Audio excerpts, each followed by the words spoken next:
好来，乡亲啊，进入秋天的第一波的风面，明仔载到位。今仔日台湾各地是侪云到好天，也是热。但明仔载风面一个到位，北部东半部有短暂阵雨，气温卖来降3度。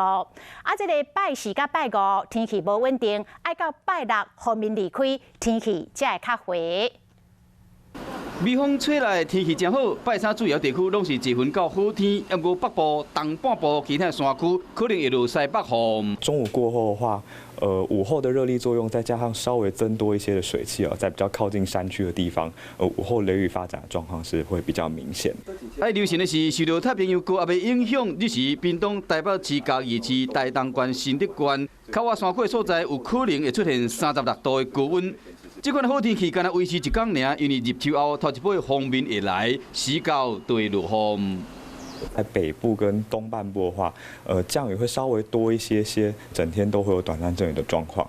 中部跟南部的话，也是会有一些零星的短暂阵雨，但是降雨相较于北部跟东半部，雨势是没有那么多的。 拜四、拜五受到风面的影响，有可能会落雨，温度嘛降差不多3度左右。拜六虽然风面已经走啊，不过东半部依然有可能会落短暂雨，其他所在会维持1分到好天，落西北风的形态。好来。